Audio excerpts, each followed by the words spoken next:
statistic. Maybe Vincent's chance to actually beat an informed Jan Nepomniachtchi is to go to the endgame. Wow, this is going to be interesting. And look at them. They are ready. Jan Nepomniachtchi in the same sweater that he's been wearing the entire tournament. It must be his lucky sweater. And let's see if it can bring him some luck today. What do you expect in this first game, David? Jan, with the white pieces. I'm expecting Jan to try and assert his control, assert his dominance against his young rival in the first game. Jan does start with white. That is traditionally a bit of an advantage. Jan, extremely dangerous with the white pieces and very well prepared due to the World Championship match and all the work he did for that. So I'm expecting Jan to unleash something maybe quite direct as well against Vincent, who prefers the longer games, who prefers the end games, as we saw in the stats. And, OK, a Sicilian defence. A bit of a surprise already because Vincent Keymer, known for the Caro Khan, known for Jovanka's favourite opening, instead playing the Sicilian, one of Jan's own openings against him. And will we see an open Sicilian? We do. This means it's going to be a full-blooded fight. Yay! And at the Najdorf Sicilian, Kaya, it's your favourite opening. And, OK, this is still mainline theory. We saw a trade of pawns in the centre. Now, white and black have both castled their kings. So a bit of a strategic approach to the opening, to the open Sicilian, but still very well-known stuff so far. All right. Well, I did mention Jan. He's wearing that same sweater. And I think we've seen that from him before. Is he one of those superstitious players? Possibly, or maybe he's got like 4 or 5 of those sweaters. I just hope he washes it occasionally. Or it's just because he loves you guys so much. Yeah, it's definitely got a good design. So. Yeah. Yeah, and actually I noticed this is one thing that Russian players tend to do. They're very superstitious. I first played Jan when we were 8, 9 years old, and he was doing the same back then. He would only change his outfit if he'd lost a game. Wow. And he's doing so well in the tournament so far, in the Airthings Masters, that maybe he just doesn't want to change things up, change his routine yet. Yep. And meanwhile, just a very tense position, this last bishop move by white, solidifying the pawn centre. If you look at the knights on that left side, that's where white's strength lies, and now black trying to challenge one of the white knights, maybe trying to relocate that black knight back towards the centre of the board. And Vincent, he's a very strategic player. We mentioned Peter Lecko is the common denominator between these two players. Yeah. Simon said it, he's the coach of both of them. And maybe that's why Vincent, very early on, playing an opening he's not maybe as familiar with compared to his opponent, compared to Jan, but he just wants to surprise him. And, OK, it has become quite strategic. If the opening was really, really wild, then I think that would definitely favour Jan and his style. But right now, after a knight trade, white's queen has just stepped up. A bit of a threat in the position, actually. But, yeah, it's still balanced if black is accurate here. Both of them stacking up some time in the opening here. We should mention that they obviously have the same time control as in the preliminaries here. It's rapid chess. And each of the quarterfinal matches, they finish their game and then they will have 15 minutes before their next game starts. So it's going to be a chaotic day. There's going to be games going on all the time. We're going to try to make it to as many games and as many of the quarterfinal matches as we possibly can. But we are starting out with this one because, yeah, it is such an interesting battle between the preliminary winner, the young Vincent Keymer, and Petr Lecko's students. Do you think he is helping them in this tournament? I think Peter Lecko's pretty busy with commentary. Yeah, right. I think he is. And I was just going to say, normally when you work with someone and that someone is playing another one of your students, you kind of back away. That's kind of the main thing that you do in chess. You kind of say back. That's a polite thing to do, maybe. And for sure there will be all sorts of clauses in the contract that he has with Nepomniachtchi that he can't share that information, not even with his most trusted student. How do you guys normally do, Simon, Jovanka, when you're playing someone you know very well, or a friend maybe, or someone you've worked with in the past? I used to find it very hard playing someone, especially who was a friend. I had many times where I just didn't want to play them because obviously you share a pint with them after the game or you enjoy, their company. But when you're playing, and I think it's harder when you can see them in the flesh, actually, rather than over the internet. But when you're in that situation, you just got to turn everything off. You've got to turn those emotions off and just try to kill them, basically. And, yeah, so it's like a switch. You just got to get in the zone and switch things off. All these top players can do that. They're very experienced at getting into the zone. Yeah, fully agreed. I've often played friends expecting them to go easy on me, but they never do. Chess is brutal in that way. And if we just catch up with the position, just to show what's been happening, Vincent actually just pushing a pawn over here, and I was about to say, is White going to do the same? This is great strategy. Simon's in the studio. Exactly. We saw this yesterday actually happen in that big encounter between Kostenjuk and Erik Hansen. Erik forgot to give the black king some breathing space, and he got checkmated on the back rank. So now both sides have air for their king. They're looking after the air quality of those kings. And meanwhile, the other dynamic factors in the position are mostly to do with this black pawn. It's a backward pawn. It's going to struggle to advance forward because White has such good control over this square. It's an outpost. White's knight might want to use it later, but also the pawn guards this square. The bishop guards this square directly. The queen guards this square. And this, long-term, is a target. However, as compensation, Black does have a semi-open line for the black queen, for the black rook. And that might give him counterplay later in the game. These positions are so hard to master because Black does have an extra central pawn, actually. It's level pawns in general, but Black has 2 in this, on the central files compared to White's 1. And that means long-term he's doing well, but short-term he does have the issue of this pawn. Also, White has a clamp on some very important squares. White's bishop can come and attack the black queen. It's going to be hard for Black to get active. And maybe Nepomniachtchi just wants to control things and wait for Keymer to get frustrated or to try and break out at a moment that Black won't be ready. How about that super far advanced white pawn on the edge there? Is that going to be a strength or a weakness? It could be both. Alice the A-pawn or Ari the A-pawn, according to Simon. At the moment, it's supported by a white rook, but you could imagine a situation where the rooks come off, the queens come off, and then later this pawn might be a bit lonely out on its own. At the moment, though, it's doing a great job of stopping Black's pawn from marching forward, because then we would see en passant. For example, if Black moves two squares forward, White could capture this pawn as if it just moved once. A bit of a funny rule, that one, I've always thought, but... it is kind of funny. Yeah, I guess... Why is it a rule in chess? Oof, difficult question. What is the point of it? That's a good one for the audience at home, I think, you know, or Mr. Google, our friend. Hello, I'm not Google. sure of the origins, actually. I don't know. I mean, it's Isn't it to do with the fact that the pawns used to only move 1 square at a time? And then they changed the rules so that on the first move you could move it 2 squares at a time. So that it's still possible to capture. So it's still possible to capture. But why this happened, again, it's a mystery to me. And if anyone will care to explain to us, you can tweet us using the hashtag #ChessChamps. Or if you also want to get involved in the action and the fun and send us your selfies, your questions, then also use the hashtag and we will feature them on the show. Definitely. Yeah. That's the thing about chess players. We know the rules, but sometimes we forget why we know them or why the rules exist, or we struggle to explain them. There were some famous cases, actually, weren't there, in high-level encounters where top players have forgotten the rules. You had one case where Korchnoi was playing a long time ago. He was one of the strongest players never to become a world champion, and he had to ask the arbiter if he could, I think this is how it goes, if he could castle in a certain position because he was moving his rook through the attack of bishop.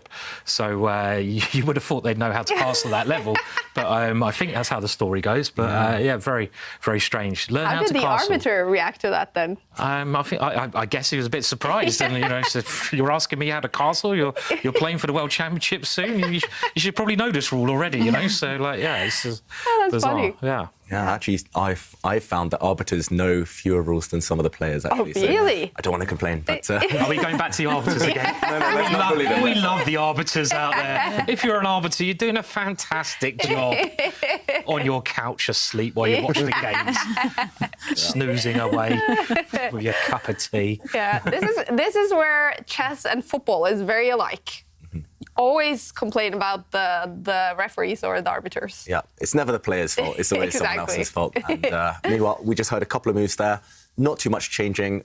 The status quo will maintain for the next few moves. White just shuffling a rook across. Black did the same on the last go. And despite the computer evaluation saying 0.0, I've always slightly preferred these positions for White, just because as Black, there's no pawn breaks. No matter what pawn you push, it will get captured. And if you can't play with pawns, that means you have to resort to playing with pieces, and it's not clear where your pieces want to go. There's always downsides to any piece move as well.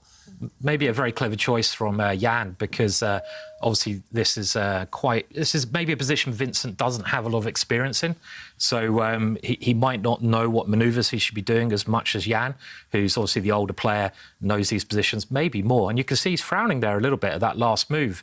Maybe he's finding that knight move of Vincent's a little bit peculiar. Is that a strange move, do you think, David? Trying to reroute the knight, I expect, around to the queen side somewhere. Can he even go to b8? Is that where he's going? Yeah, possibly. And I think the reason Jan was frowning, just to explain, you mentioned, Simon, this knight has stepped back. It can maybe reroute itself. It takes a long time, though, reroute itself to a square where it's actually attacking this white pawn that we highlighted earlier, but that takes 3 moves. And the reason Jan did frown is because now he's pounced. He's jumped in to the centre with his knight. This square no longer controlled by Black's knight. We mentioned this is an outpost in front of Black's backward pawn. And now if the knight is captured, White's plan is to take back with his queen. And it looks like White is hanging a pawn to the Black queen. But if the Black queen jumps in and captures this pawn, now White is also able to do the same. And both queens are active. But if you look at the pieces, these 2 bishops long-term are going to be far superior to Black's minor pieces, especially this Black bishop. Look at it. It's terrible. It's blocked in, just doing a defensive job. And not just that, but this pawn is weak. And if this pawn drops, then White's a pawn that we mentioned is going to start running. So that trade is only going to be favourable for White in the current position. And if he doesn't take this, then Vincent could maybe think about capturing this pawn first, but then White would have options, for example, including taking this bishop with check, and then, OK, he actually takes and then goes back with his knight, but this pawn would have dropped in this variation, attacking the Black rook. So let's catch up with the game. Instead of this, he took this knight and now went back to where he came from with his own knight, but still same problem. The White queen retreats, and now if queen takes pawn, the White queen takes, and White has an advantage. I think strategically now White is doing very well. Yeah, I was going to say, one thing that really jumps out to me is the fact that he traded his Vincent traded his light squared bishop, which was one of the most powerful minor pieces, for the knight, and he's left himself with a really, really bad bishop.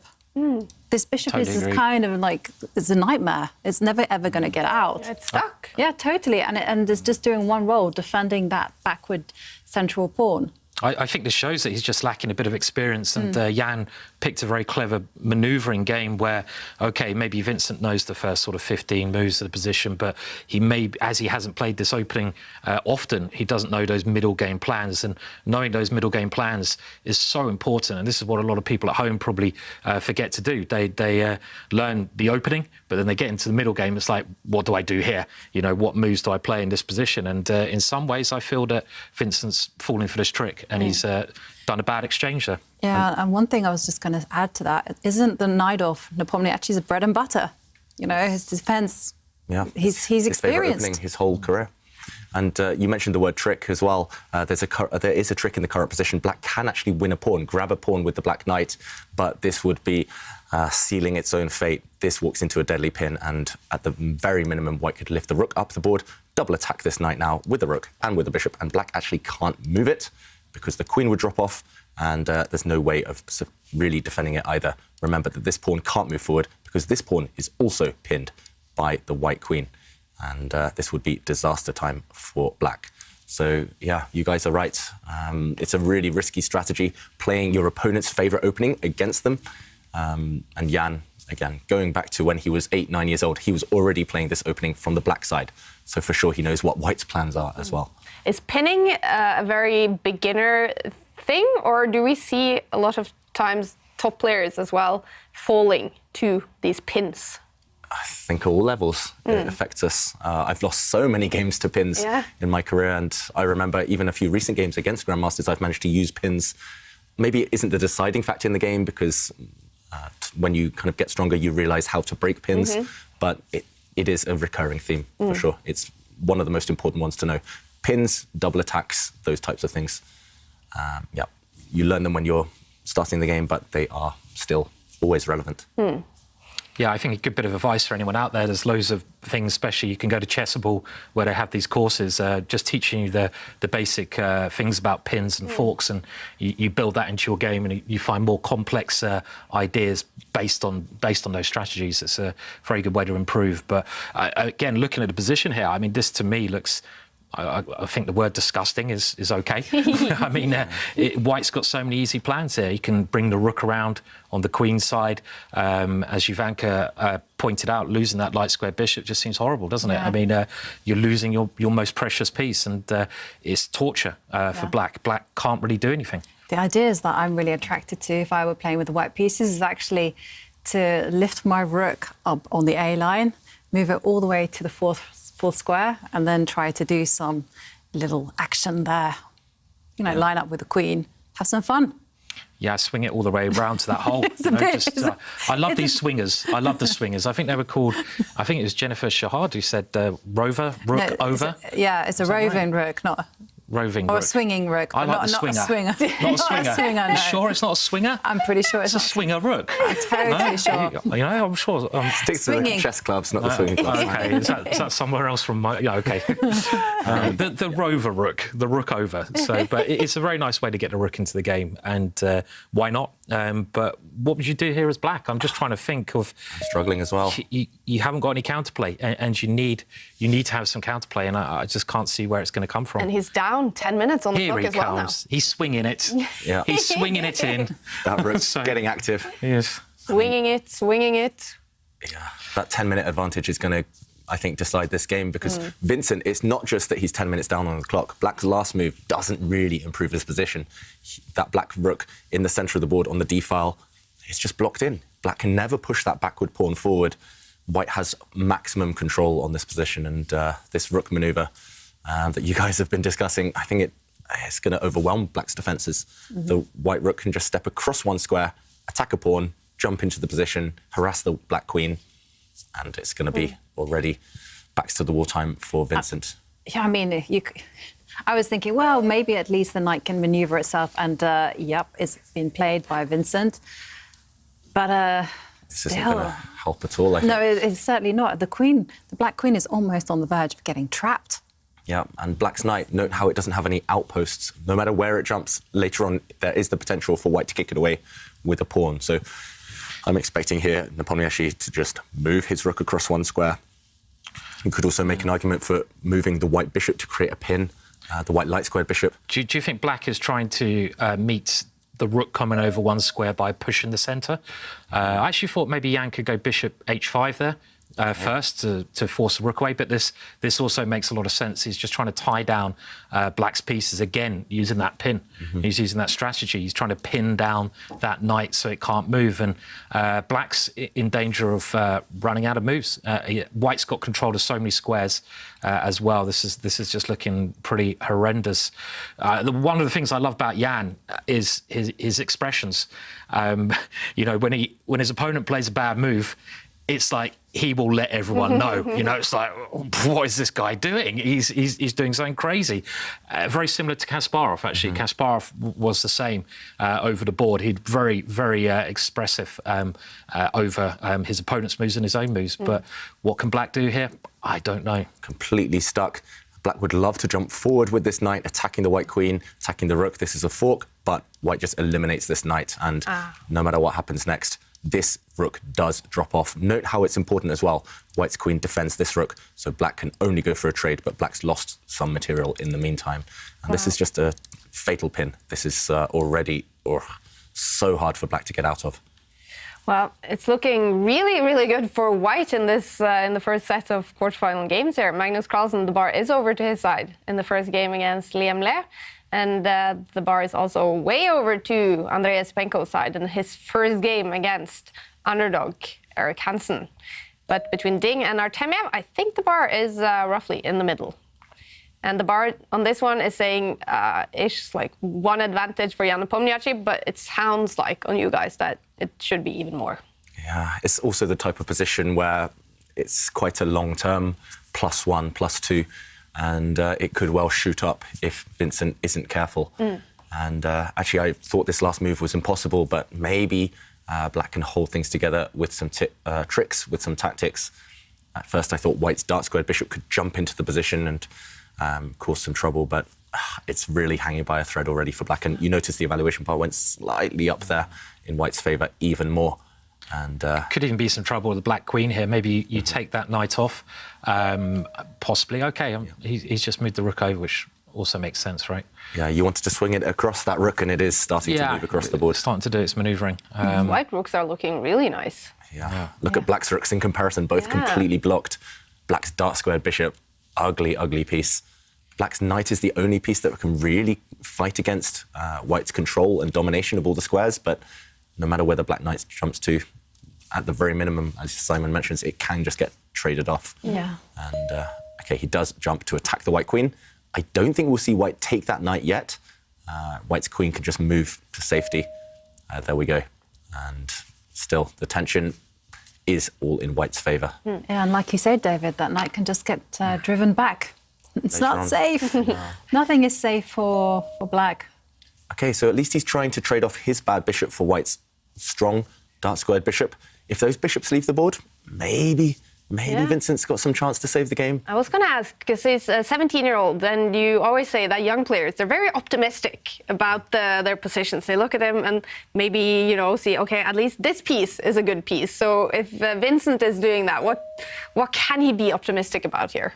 Not too much, No, but yeah, at least he's trying to get rid of one of his bad pieces, trade off one of his opponent's strong pieces. I actually played Vincent a few months ago in the final round of the Grand Swiss, and it was such an important game. The winner would qualify for the Grand Prix, and I mean, there was a lot of money on the line as well. And for most of the game, I was in charge. I had maybe one winning move, but then after the game, he was like, yeah, I was fine. I had it all under control.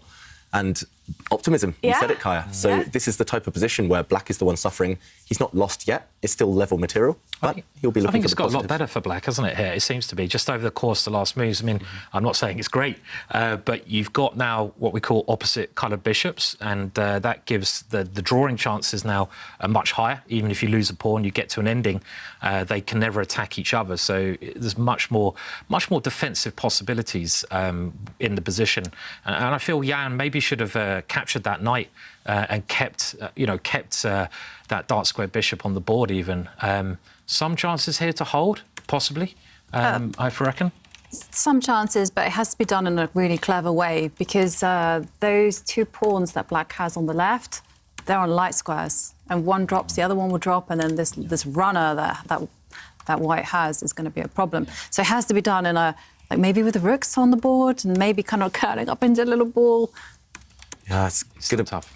It's going to be hard to make trades. Actually here, I mean, for example, if white just keeps the queens on, you could maybe make an argument for taking the queens off, but if, at the very minimum, you keep the queens on the board, what is black actually doing? White's rook is going to step forward, kicking the black queen away. I mean, if black just makes a move, for example, OK, he does actually do this. The reason I choose this square is to defend this pawn. And now if black just makes a move, for example, then white's rook will step up, black's queen retreats, white's other rook steps up, and look at the black queen already struggling for squares. I think black's going to lose a pawn here. So already, yes, it's opposite colour bishops, but you still need to work very hard to save this game. Black's rook is still passive. This is still a backward pawn. And as Jovanka mentions, these guys weak as well, long term on the light squares. And meanwhile, black's bishop, not too many targets for it. Yeah. OK, I say that, and then it targets a pawn. But that is easily defended by white's rook. Yeah, so, but I mean, still lots of things to think about. We do have an answer from Twitter about our en passant question. Ooh. So Casper agrees with us. En passant was invented just to confuse your opponent. That's my thought. I agree. Kev007 says, en passant rule dates to the 15th century when the pawn rule changed to allow the pawn to move 2 squares to its first move, and so prevents the 2-square advance without the risk of capture. So, yeah.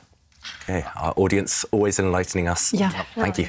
Thank you, Kev. Yeah. I think it's a rule that confuses most beginners en passant. You know, if you're playing and you're just starting chess and you're playing your dad and they do en passant and you're like, come on, you're cheating. You can't do this move. But yeah, it makes some sense to, as the rules change, things slightly change to make it better. I just looking at this position as well, I was looking at the bishops, and ideally another thing that white could do is just bring his bishop right around into the centre. You know, if I can maybe put it on the square, David, in the middle of the board, it would just control the king side, the queen side. And the problem black has, black can't put his bishop really anywhere that good. OK, it's on the side of the board. not really doing a great deal. I know white's just moved the king, but OK, it's not a problem at all. So white can improve his pieces, but black can't improve his pieces, even though that's always a good move, isn't it? H5, always a fine move. Harry marching up the board, but then again, it does force white to play a move that maybe he wanted to play anyway, the one you highlighted, bringing the bishop back and about to line it up with the white queen on this great diagonal. That's why the black king steps out of the firing line. We so need a name for that bishop that David put in the middle of the board, shooting at every single square. Yeah. Yeah, maybe Turbo bishop. Turbo Star bishop, Wars yeah. bishop. I envisioned it with the Star Wars swords. Maybe an octo bishop. You've coined the octo knight, Ivanka. I believe there was a book, very old book, written about this. Chess and fishing, right? Von Winkle, I believe. Was it? Going back to the 12th century, he pictured this bishop in the middle of the board and he called it the octopi. Maybe we can get someone to Google and bring that up. The octopi bishop. We've fallen for your lies too many times, Simon. OK. So, Chess and fishing by Von Winkle. Von Winkle. Eric Von Winkle, just in case you're wondering about his first name. I think. But again, you know, if you're out there and you've got more stats than that, then please do correct me. I can't believe that we all fell for that. All of us. Ivanka nearly caught me out there, I feel. I saw you had a bit of doubt in your Yeah, well, you said face. Van Winkle, but suddenly, sorry, I got a bit distracted by the game yeah, because sure. suddenly things are heating up because Yay. look at that. Yeah. Keymer has made a pawn break in the middle of the board. And it's a pawn sacrifice. Yeah. It's It's Okay. it's a strategic sacrifice as well. It's not necessarily planning to win the pawn back anytime soon. White can actually take this pawn in two different ways, with the white rook or with his own pawn, but he's just trying to break out, use the black rooks, use the black bishop in active ways, just while white isn't fully organised. If you look at white's bishop, it was about to reach a great diagonal, and that's why timing was everything. Vincent didn't want to see that happen, and he breaks out. And instructive stuff from the 17-year-old. Not prioritising material, instead prioritising activity. And also white's king a bit strangely placed, so maybe just using this specific moment. And maybe we can explain the reasoning behind the pawn sacrifice, the specific ideas.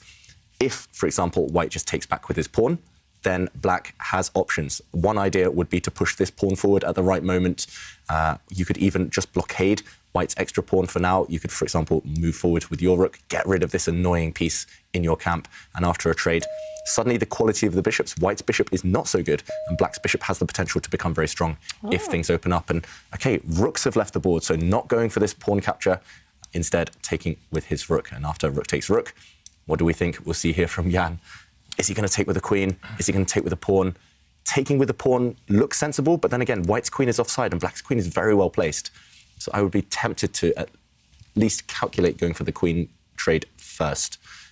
If we could just go back, queen takes rook, maybe would encourage a queen trade, but then again, opposite colour bishops. And a position like this, if black attacks the white rook will be forced back to a bad square, and suddenly black can start pushing forward with his pawns. White's bishop, white's rook are much worse place than they previously were. I mean, look at that rook that's just moved as well, David. I mean, like, it's completely stuck out the game there. Trapped, yeah. At the moment. And this is a great move from Vincent, d5. That shows real majority to play this move.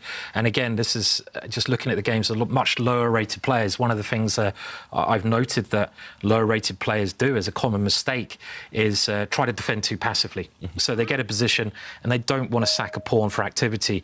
If you look at the games of higher rated players, they're very willing to play an idea like this. OK, go a pawn down, but free up their pieces. So I think active defence is always the best defence if you can do it, which Vincent is doing here. Yeah, and now a big moment for Jan Nepomniachtchi. Does he retreat his rook? But then, as we mentioned, this rook actually has no escape squares. It might be stuck for a long time. Or does Jan try and play the safer move, just pushing his pawn forward, counterattacking against the black rook? But then again, black could just take this rook and recapture, and we would see an opposite colour bishop endgame. Probably this is just going to end in a draw. So Jan just calculating the risk right now. Does he push this pawn forward, attacking the black rook, or does he try and keep his winning chances but risk his rook being caught out of the game? And black has a simple plan as well, pushing these guys forward. And queen's off, I guess, I mean, we are in the end game, and we did see the aim chess stats. That is where young Vincent Keymer is at his very best. Yeah, and look at Vincent. He's much more happy, much more focused as well than he was earlier. It cost him a lot of time to get to this position, but it was worth that time investment. He found that critical pawn break. And Jan, meanwhile, head in hands, much less happy. I think I'm very similar. It's very in body language to Jan when I play. It's really interesting if you go to a chess tournament over the board and just look at everyone's different body language, because whenever something goes wrong for me, I just hide in my hands. You know, I try to just get out of the view of everyone around me, and it seems to be that Jan's realised he's kind of you know, thrown it away in a lot of respects. There, he's massive advantage he had, and he's allowed his young opponent to play some great ideas and get in the game. Yeah, allowing that pawn break was the kind of crucial idea. What do you reckon? Do you reckon he's going to push the pawn, play it safe, kind of admit that maybe he, you know, Vincent has been doing a good job defending, or is he going to keep the? I know he's gone for it. He keeps the tension. He keeps tension, keeps the pawn. I was a little bit worried about him doing this actually, because it does look, you know, to all intents and purposes, really good. But you know that in order to get out, that the pawn sitting on c3 is going to have to push one square forward, and suddenly Black's bishop is incredibly powerful on those dark squares. It's quite risky. I mean, in some ways, Black could turn this around. If you push too much, you end up losing, and that would be extremely hard to deal with the white pieces. So sometimes, again, you've just got to say, right, I've messed this up. Take a draw and move on to the next game. And he's played that move, keeping the extra pawns, but Black's bishop, which was his worst piece, has just become fantastic now. And the Black king moving into the centre can even push the central pawn. So, OK, this is an interesting move. Jan try to open things up there. Yeah, and I think an important move. White's rook needs to find some scope, some activity. And I was also about to say the evaluation bar around level now. But earlier, it was the type of position which was a long-term advantage for White. Now, it could go either way. If White's able to use his extra pawn, then the evaluation bar will shoot up in White's favour. But if Black continues the momentum, and look at this, pushing Harry forward, blocking things up, Black keeping the White rook from using any squares on this right side of the board. If Black's able to push the central pawns forward, if Black's king is able to get even closer to the centre, I think we'll see a Black advantage. It's dangerous. It is super dangerous. So hard to play for White. There's no plan. Black's plan is easy. White has no plan. Every single piece is dominated by the Black pieces. Yeah, I mean, this is not really a worthwhile extra pawn at all. No. I don't think. And we can see Jan now taking on f5, but it's also hard for White to find a plan here. He needs to get his pieces in the game. How do you get your pieces into the game here? Black's got the easier strategy, just pushing in the centre, centralising the king and coming forwards. Would you rather be White or Black here, David? I would take Black here 100 times out of 100. So what a change, yeah? What a change around. And you, Fanka, you'd... 1,000%, you know, because the plan is so simple for Black, you know, just as David's highlighting, mobilise the king, the end. And what's White going to do? Some hoppity-hop with the rook. I mean, I say hoppity-hop because he would love to make some illegal moves. Yeah. You would love to bring this rook round somehow and put it on an open file, but the problem is everywhere you go, for example, this square is controlled by the Black bishop, and that's why if we go back to the current position, just showing the idea there of Black's plan pushing forward, White has stepped his rook across the board. So now I guess he wants to meet this pawn push, maybe with a counterattack by pushing his own pawn forward, hitting the Black rook. And this would free up White's pieces. Now, a pawn trade is not, rook trade, sorry, is not possible because White would actually go and make a new queen. And therefore, Black's rook would have to move out the way. And at least now, finally, the White rook is active again. So a sneaky, sneaky move there from Nepomniachtchi. He wants to push this pawn forward on the next go. It is his extra pawn, after all, and it is a passed pawn.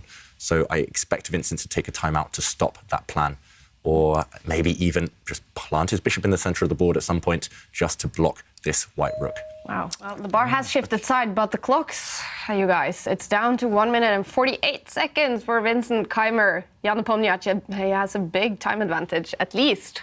Yeah, and OK, he plays the move that I thought maybe he wouldn't go for, Vincent. I assume now White is going to push that central pawn forward before it's too late, before the tide completely turns in Black's favour. And the more I look at it, the more I think Black can just bail out with a draw there, but so if he could have looked for more.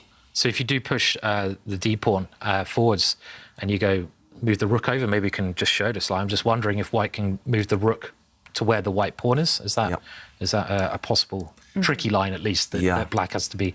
But okay, you can take with a rook, can't you? Yeah, Which this I is the missed. thing. Yeah, This is what I okay. think Vincent has Sure. planned. He's going to play rook takes pawn Right. and counterattack, because now black's bishop will drop off, but then suddenly the white bishop will drop off as well. And this endgame is at least fine for black. White has more weaknesses, if anything. For example, this pawn, lonely and isolated. So I'm expecting to see this actually happen on the board. Pawn pushing forward, the rook sliding across, and then most likely now just a rook trade. And black is better here because the king is coming into the center, and maybe even this pawn dropping off, but white should be able to hold this one, I think. Yeah. Oof, it's ugly though. What a no fun. turnaround, right? Yeah, You know, we were massive. talking Crazy. about, like, you know, being almost easily won Yeah. for Nepomniachtchi, and that there was very difficult for Vincent to hold it, and then suddenly Vincent's turned it around. I think he's played fantastically to get back into this, but also Jan has let it slip a little bit. Yeah. Yeah, it's, in his court. So It all turned on that one move, right? That pawn break. Yeah. And I found that is the most effective move in chess. Putting a pawn or putting a piece on a square that your opponent thinks they have covered several times, because it will just ruin their coordination. If all of your opponent's pieces are looking at the same square, they can't all occupy the square. And, OK, we do see this pawn push. Another move I just realised is possible for white after the black rook sidesteps is to bring the white bishop out and attack that rook. And there, most likely as well, we'll see some trades. And the game most likely should end in a draw, but white is the defender here for sure. yeah. And, OK, Nepo there just smiling slightly. He knows he's up against it. Is he going to move his rook forward out of the attack, or is he going to continue the counter threats against the black rook with the white bishop now going to the edge of the board and hitting that black rook? Yeah. Yeah, they both look fine to me, actually, but I would probably bring my bishop out now. Yeah, putting the bishop out is a nice... Oh, he's Okay. moved his rook. OK, so he brings his rook up, and we will see rook takes pawn, as we showed on the board. Okay. Opposite colour bishops. We know what that means normally, but is this an exception? That is the question. Yeah, I think this should be a draw. I mean, like, I can't see how either side would win this. Black that's quite a safety first move, right? Stopping white's bishop moving into the position. It's there. quite classy, isn't it? yeah, You that know, was just nice dominating classy. the Yeah. bishop. You know, I thought, oh, the white bishop at least is going to get active. No, says Vincent. Well, Vincent's going to be a pawn up now. Yeah. You know, we couldn't expect that from a long time ago. Obviously, it's a draw, but he's a pawn up. Yeah, and these opposite colour bishops are just going to balance each other out. White is going to blockade on the light squares. Black will not be able to break through on that colour complex. So Are they allowed to offer draws? I think they are at this point in the game, not before move 30. But yeah, normally we very rarely see draw offers, actually.